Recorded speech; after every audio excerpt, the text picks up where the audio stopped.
So Jenn, are you ready? I think so. Jenn is never ready for these questions. I Oh, know. she's got, yeah. So I this wanted is, it on our video version. I wanted to show the yes, game. yes. You You don't know don't know my my life. life. Okay. It's a great party game. It's also, there's a virtual edition that you can play with Dennis and his team. But usually what I do is I take the questions out of the box and take them to dinner or take them out and just ask these questions. So the question today, Jenn, is Ready. when was a time that you should have said something, but you did not? Oh, so many. Now, do you want me to go first or you want to go first? The one that Okay. I want, the example I want to share, I can't Okay. until we write our Ooh, book. juicy. Okay. Okay. You know There's a what I'm good talking tease. about. There's a tease. Um, we're also, according to Brene Brown, we are not supposed to share things that we're still working through. Okay. So if you're still working through something emotionally and you share it, that's an overshare. Okay. That's Not true. No, that's true because I think a right. lot of times you have to absorb and process before you make it open to other people because then when you get feedback, you take the feedback the way you're supposed to, right? So So so there's what's the tease is that that story will be in our book when Melissa and I write our tell all about radio. How about that? But let me think of another one. You go. all right. So I was a senior in high school.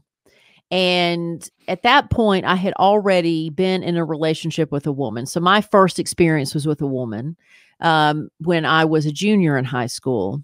And she had already graduated. I was a senior. And there were rumors about me and this woman, but I was like class president. We had high school sororities. So I was in a sorority. So I actually utilized my social position to kind of steer the attention away from me. Dated a guy in my senior year who I grew up with and I cared about. So it wasn't like I was totally using him. But it certainly there was a part of me that thought I need to have a boyfriend so that nobody thinks about it. So I did all these, you know, on the DL things. And so in my senior year, there was a girl who Beth, can't remember her last name right now, but Beth had a girlfriend and she wasn't out. And again, this is in the 80s, so this is unlike today where people can take dates to prom and stuff. This was, everybody was on the down low, but she got busted with this girl. And there was an assembly, and I remember us being in the assembly and walking and seeing people completely avoid them, not want to sit next to them, ostracize them. I certainly was not one of those mean girls, and I certainly talked to her, but I didn't come out. Like I didn't say I understand, but it was more I showed compassion to her. But I remember at the time feeling sick at my stomach because I thought, here she is being out in the open. I got busted. I am who I am and admitted to what was going on and was getting punished. And here I was, somebody who had done the same thing, but avoided it by lying, avoided the punishment by lying. And that I held on to that until I had the honor of getting an HRC award several years ago. And during that ceremony, and I wish I could have brought Beth to that ceremony. I couldn't find her, but I talked about her in my speech, and I mentioned that and it's not that I didn't feel like I was deserving of the award, but I wanted to come clean and say that the people who should be rewarded are the ones who are honest and who were forthcoming. And in my adult life, I've been that way, but what I should have done then is stand up for her more and to say, not necessarily for me to come out. I don't think I was ready to come out then, but I think that to have just said something to other people by calling them out for the way they were treating her and to just be there for her and sit next to her and just say, I've got your back and I'm going to make sure everybody else, do something active instead of passive. So that's definitely one of the times that I should have said something and I didn't. So good. So good. And this is why I love this game. It draws out stories that I would not have known that story about you Yeah. growing up. And we've been Because, friends so long. yeah, and a lot of people who've seen me in the public eye as an adult, I've been out, one of the Of first out course. people in radio, Yeah. but in high school, that is absolutely not the case. But and my first girlfriend doesn't. I don't know if she's ever claimed that we were together because she married and has children married to a man and moved forward. So it's one of those things where not only was my first love somebody who doesn't even claim me as her, one of her first loves. So it's one of those. I don't get to enjoy that first experience. I mean, it was fantastic and she's wonderful, but it's one of those things where everything was in the shadows. And maybe that's what propelled me to be who I am today, is that so much of my teenage years were so hard. Mm.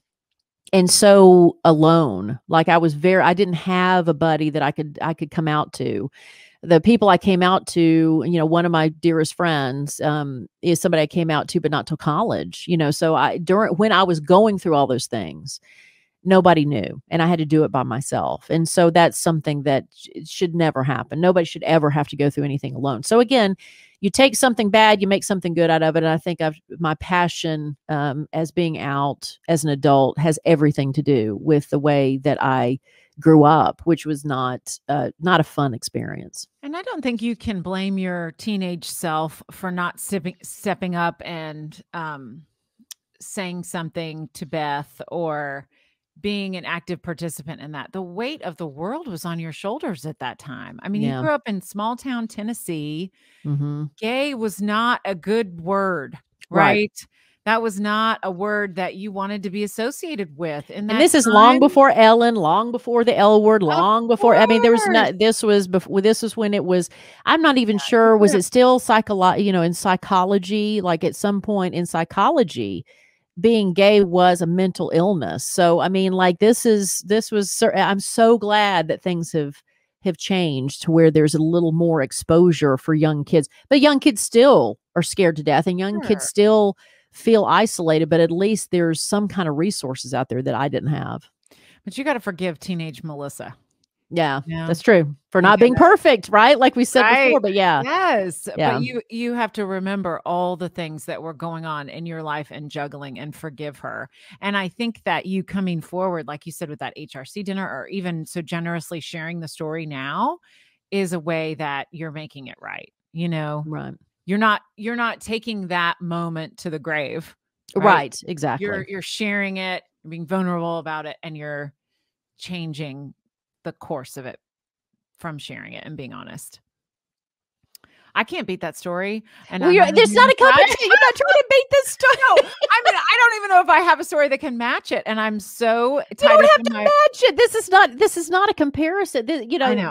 I know. It's But I the mean, first thing that comes to mind. And since you can't share what's going to be in our book, the first then one that comes to mind is the only one that I keep like mulling over, because there's this moment where I should have stepped up and said something in the midst of a lot of things. Okay. The only other thing that I can think of is that in relationships, and I'm talking about like boyfriends, from high school and all the way through adulthood, I should have told my mom when things weren't good. Mm. And I didn't. And that was a pattern that repeated itself in several relationships. And so I can remember feeling like I had to, when the relationship was going sour or bad things would happen, or you'd have a fight with a boyfriend, or you'd have a disagreement, or they made you feel icky or whatever, not sharing it and kind of dealing with it alone because it was embarrassing. But And do you find, well, you brought up your mom. Is your mom a my mom, confidant or, yes, yes. I mean, she's still one of my very best friends. And I feel like had I told my mom, it wouldn't have been as hard to get out of those relationships sooner. I think I had a pattern of being in monogamous relationships for way too long, because for a lot of millions of different reasons. But I that's where I wish I could coach my younger self and say, when things aren't good, tell mom and she'll be your confidant. And then she would have probably helped me get out of those relationships quicker and not Mhm. let them drag on, you know? And I'm not to say like all the boyfriends or relationships were bad. There were a lot of great ones in the middle, right? But there were a few significant long-term relationships in my life that were not good. And I hid it when it didn't go well. Mhm. Does it go back to that perfectionism you talk about? Could Because it seems be. like that's a theme where, Yeah, could you be. know, if because there's no reason to be embarrassed that a relationship doesn't go well. And that's an interesting topic because, you know, when Katie and I broke up, because that's the longest relationship I've been in, and she's the mother of my child, that it took me 6 months to tell anybody. And Mhm. so I think there was a combination of, I don't want the feedback because I was very disappointed in that. I was very devastated by that because even though we had been in a bad place for a while and it naturally was coming to that end, there was a part of me that held on to, which I'm sure a lot of women do, that idea of this was it. I'm going to be with this person the rest of my life. And she's really the only one I've ever truly thought that with. And so I waited like 6 months before I really shared it with anybody because I didn't want to hear it's like I didn't want it to be real, I Yeah. guess. And I waited to tell my mother. Yeah, so it's interesting you say that because I do think we place so much importance on our relationship status. Right. And Um, I think as a straight woman, when you are intimate with a man, it makes it like you should stay even longer, right? Especially like I'm thinking back to like my first, right? Like the mhm, first guy I was ever with. I stayed in that relationship way, way too long because I had given up my virginity. right. Not because the relationship was great or loving or doing anything. It was just like, I already gave this to this person. I have to make it work. Right? Isn't that interesting? Well, it's There's like interesting more too, the pressure. language of it. So to me, as a lesbian, I'm fascinated by the language of I gave him my My virginity as if virginity. Yeah. he owns me now, right? No, You know? And right. so it's just that we have the language of Yeah. we're taught that language of the guy has dominated me somehow, so thus I belong to him, and he's taken something from me, and I've given like it's an exchange of something where it's just no, I had sex, Right. and I understand what sex is. I have it, so Right. that's the But whole I think thing. it's that Yeah, same like the Melissa teenager that was afraid to come out, right? yeah, Very different circumstances, and I don't mean to compare the two, but it's that same pressure of, oh, you're a teenager that had sex, so you should hide it. And if you there's always a fear of retaliation from guys too. Like when I was a teenager and had sex and was in this relationship, I stayed in it for a long time because I didn't want him to tell everybody that we had right. had sex. And I was you know, Because your reputation's on the line, which is also reputation's another on the line and ridiculous all that thing. other stuff, right? All that comes with it. Now, poor girls have like, photos and social media and all the other things that we did. I was just afraid he was going to tell everybody in my school and that my parents would find out that I had sex, right? And so it was like, oh, well, stay in the relationship. If you stay in the relationship and you keep telling him you love him, then he won't shame you, right? He won't come Yeah. out and like publicly destroy your reputation, right? So anyway, That's a whole other conversation it too about is. raising. Well, Ah! to me, it's a conversation about that you and I should have because you're raising daughters and I'm raising a son, and Mhm. what our talk is going to be like with them. Because I have volunteered because I love Katie and she's a fantastic mother.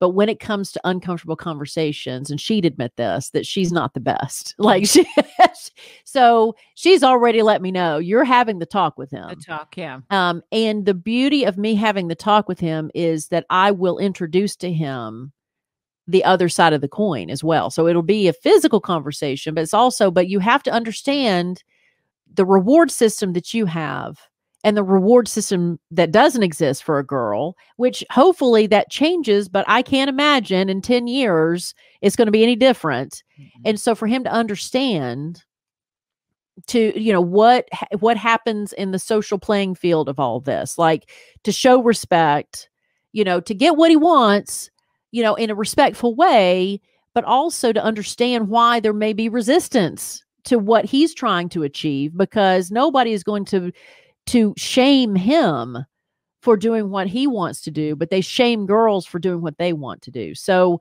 and I just find it's just so sad. And I sometimes I wish it's kind of like what the Friendzy is about, is to, again, observe yourself for a second. Observe yourself as an older woman and understand what age is, and understand why are you shamed about being older. Well, I mean, shit, women have been shamed their whole lives. So now you're shamed about virginity, and now you're being shamed about menopause. Like it's the, you're shamed for everything.